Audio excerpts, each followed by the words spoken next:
আসসালামু আলাইকুম। আশা করি আপনারা সবাই ভালো আছেন। আশা করছি যে আপনারা খুব শীঘ্রই বিয়ে অথবা তালাকের কাজ করবেন বলেই এই ভিডিওটা নিশ্চয়ই দেখছেন। তো কাজী অফিস নিয়ে আপনাদের অসংখ্য প্রশ্ন থাকে যে আপনারা কিভাবে বিবাহ করবেন,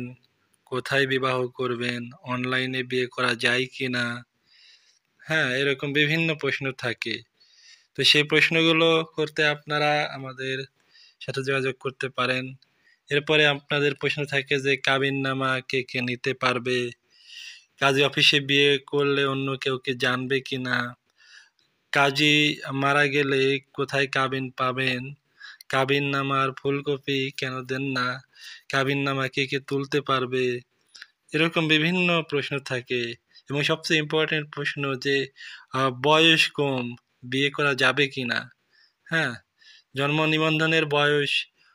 পরিবর্তন করে বা ভুয়া জন্ম নিবন্ধন দিয়ে বিয়ে করা যাবে কিনা, অনলাইন থেকে কাবিননামা ওঠানো যাবে কিনা, কাবিননামা ওঠাইতে কি কি লাগে, হ্যাঁ, বিদেশ থেকে বিয়ে করে বউ বিদেশ নেওয়া যাবে কিনা, কোর্ট ম্যারেজ করার পর কাবিন রেজিস্ট্রি করা লাগে কি, ছেলে বা মেয়ের আগে বিয়ে হয়েছে কিনা কিভাবে জানবেন, তারপরে আরবি বাংলা কাবিননামা দেখতে কেমন, কাবিননামায় আসল স্বাক্ষর থাকে না কেন, এরকম অসংখ্য প্রশ্ন থাকে, তাই না? তো আমরা কিন্তু সমস্ত সমস্যার সমাধান দিয়ে থাকি। আপনারা আমাদের স্ক্রিনে দেখানো হটলাইনে যোগাযোগ করে এই সমস্যার সমাধান নিতে পারেন এবং আমাদের অফলাইন এবং অনলাইন দুটো সুবিধাই রয়েছে। আপনারা আমাদের মাধ্যমে বিয়ে করাতে পারবেন এবং তালাক করাতে পারবেন এবং অনলাইনে এবং অফলাইনে এগুলো সুবিধা একমাত্র আমরাই দিচ্ছি এবং সবচেয়ে কম খরচে আমরা এই সকল সেবা দিচ্ছি। এরপরে আপনারা প্রশ্ন করেন স্বামীকে তালাক না দিয়ে অন্যত্র বিয়ে করা যাবে কিনা, কাবিননামা উঠাইতে কি কি লাগে, যে কোনো কাজী অফিস থেকে কাবিননামা উঠাতে পারবো কিনা, তারপর আবার বলেন আমার জন্ম নিবন্ধন আছে কিন্তু আইডি কার্ড নেই, কিভাবে বিবাহ করব,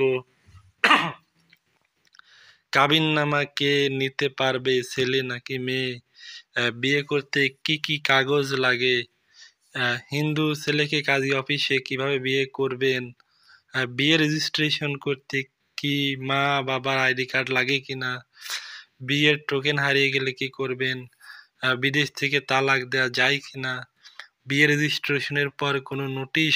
মা বাবার কাছে যায় কিনা, হ্যাঁ, কাজী অফিসে বিয়ে রেজিস্ট্রেশন কি অনলাইনে হয় কিনা, কাজী অফিসে বিয়ে করতে গেলে জন্ম সনদ কেন রেখে দেয়,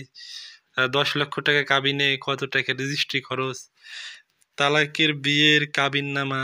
উঠাতে পারবেন কিনা, বিয়ে করতে গেলে কাজী সাহেব কি কি জিজ্ঞেস করবে,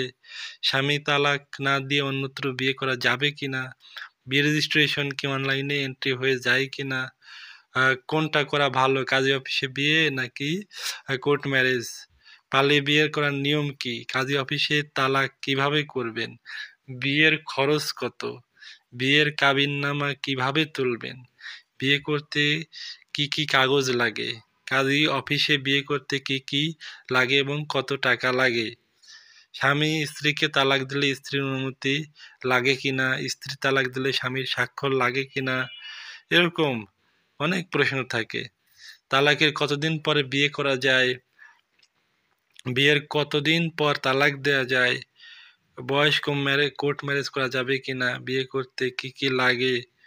কোর্ট ম্যারেজ নাকি কাবিন রেজিস্ট্রেশন কোনটা করবেন, হ্যাঁ, তালাকের নোটিশটা কি,